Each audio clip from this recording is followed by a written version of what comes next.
কার্যকর নিষিদ্ধ আওয়ামী লীগের লকডাউন কর্মসূচি প্রতিহত করতে দেশের বিভিন্ন এলাকায় বিক্ষোভ ও অবস্থান কর্মসূচি পালন করছে জামায়াতে ইসলামী, ইসলামী আন্দোলন সহ বিভিন্ন সংগঠন।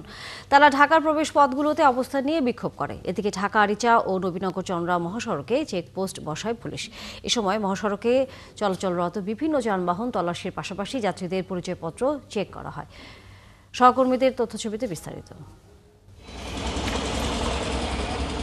কার্যক্রম নিষিদ্ধ আওয়ামী লীগের লকডাউন কর্মসূচি ঠেকাতে সকাল থেকেই গাজীপুরের ঢাকা প্রকৌশল ও প্রযুক্তি বিশ্ববিদ্যালয় সহ বিভিন্ন শিক্ষা প্রতিষ্ঠানের শিক্ষার্থীরা লাঠি সোটা নিয়ে রেলগেট সহ বিভিন্ন এলাকায় বিক্ষোভ করে। পরে তারা অবস্থান নেয় শিববাড়ির মোড়ে। অন্যদিকে মোটরসাইকেল মহড়া ও বিক্ষোভ মিছিল নিয়ে শিববাড়ির মোড়ে অবস্থান নেয় ইসলামী আন্দোলনের নেতাকর্মীরা।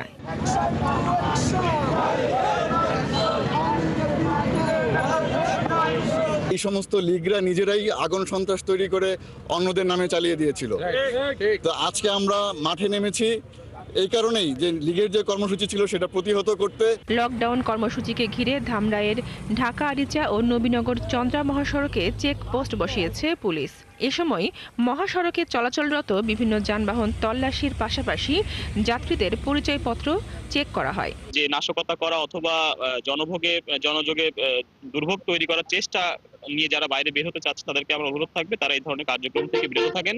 এদিকে ঢাকা লকডাউন কর্মসূচিকে ঘিরে ঢাকা আরিচা মহাসড়কের বিভিন্ন পয়েন্টে বিক্ষোভ মিছিল ও অবস্থান কর্মসূচি পালন করে বিএনপি ও জামায়াতের নেতাকর্মীরা। তবে সকাল থেকেই মহাসড়কে গণপরিবহনের সংখ্যা কম থাকায় ভোগান্তিতে পড়েন যাত্রীরা। একইভাবে নারায়ণগঞ্জের রূপগঞ্জের ঢাকা সিলেট মহাসড়ক, এশিয়ান হাইওয়ে সড়ক ও পূর্বাচল ৩০০ ফিট সড়কের নিরাপত্তা জোরদার করেছে জেলা ও হাইওয়ে পুলিশ। সেখানেও সড়কে চলাচলরত বিভিন্ন গাড়িতে তল্লাশি করা হয়। রেগুলার যে আমরা গাড়ি চেকিং বা তল্লাশি করি সেটির পাশাপাশি আজকে একটু বিশেষ আরও নজর রাখছি। আমরা যেহেতু একটা কর্মসূচির বিষয় একটা আসছে, যার কারণে আমরা সকাল থেকেই রাস্তায় আছি এবং আমরা গাড়ি চেকিং করতেছি।